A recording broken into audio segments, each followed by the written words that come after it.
In this video, we are going to introduce the idea of a sequence. Sequences turn out to be the foundations of calculus and appear in many different areas of math. In daily life, we encounter sequences all the time, from temperature measurements to stock indices to the population of fish in a pond. Anytime data is collected, it is done so at distinct points in time. This is the underlying idea of a sequence. In this course, we will mainly use sequences to study series, which will be introduced in the next section. A sequence is a list of numbers, often infinite, that has a definite order. Sequences are like functions we are familiar with from earlier in class. We can think of a sequence as a function whose domain is the positive integers. Sequences can be written in a handful of ways, including this way, inside these curly braces. This first term here is called a1, the second a2, and the nth term in general is called an. One way to write a sequence is to give an explicit formula for an. For example, here we have the sequence in which the nth term is 1 over n. We write the value of n where the sequence starts in this subscript down here, and the value of n where we stop in this superscript. In this class, we will almost always work with infinite sequences. So instead, we could write out the first few terms of the sequence and then assume the pattern continues from there. Often we write the nth term alone without the superscript and subscript, generally assuming that we start with n equals 1 or possibly n equals 0 and just keep going from there.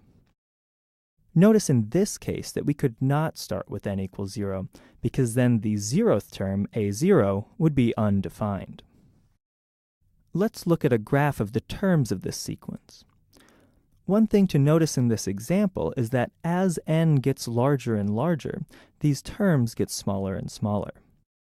In particular, as n gets very large, the nth term gets very close to 0. This is the idea of a limit. More precisely, the sequence an has a limit L if we can make the terms of our sequence arbitrarily close to L by taking n sufficiently large.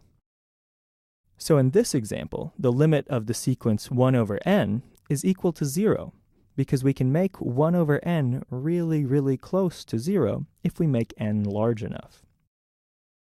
If the terms of our sequence do not approach any specific value L, then we say that the limit does not exist, or that the sequence diverges. If a limit L does exist, we say the sequence converges to L. Now let's look at a family of sequences called geometric sequences. For a fixed value r, the associated geometric sequence has nth term equal to r raised to the nth power. For example, when r equals 1, we get the sequence 1, 1, 1, 1, and so on, because 1 raised to the nth power is always equal to 1. Slightly more interesting is when r equals negative 1. Then our sequence alternates between negative 1 and 1, as negative 1 raised to the nth power is negative 1 when n is odd, and positive 1 when n is even. If r equals 1/2, say, we get 1/2, 1/4, 1/8, 1/16, and so on. Here we are looking at a graphical representation of the sequence r to the n for different values of r. Notice, if r is between negative 1 and 1, the terms seem to get closer to 0 as n increases. If r is bigger than 1, the terms seem to blow up to infinity, and if r is less than negative 1, the terms bounce back and forth between really large negative numbers and really large positive numbers. We'll make this more precise in class, but for the time being, this is what we can say about geometric sequences. Let's look at one more example.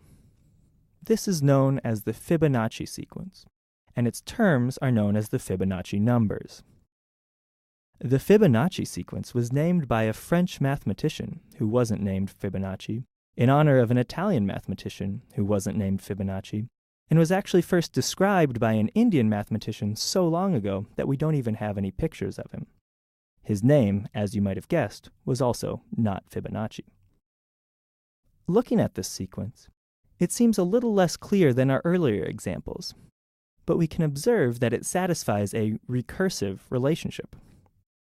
Notice that the nth term of the sequence is equal to the sum of the two terms immediately before it. In other words, an equals an minus 1 plus an minus 2. Later, we will learn how to take limits of recursive sequences.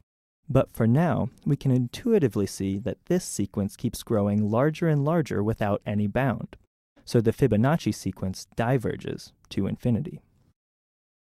One way to visualize the Fibonacci sequence is to draw squares with side length corresponding to each Fibonacci number. We start with two squares of side length 1, and then we add a square of side length 2, and then a square of side length 3. Then side length 5, side length 8, 13, and so on in this spiral pattern.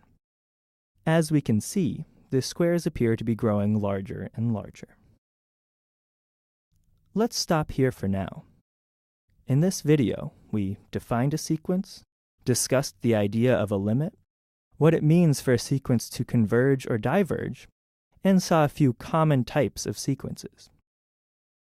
After class, look for a video on computing limits of sequences.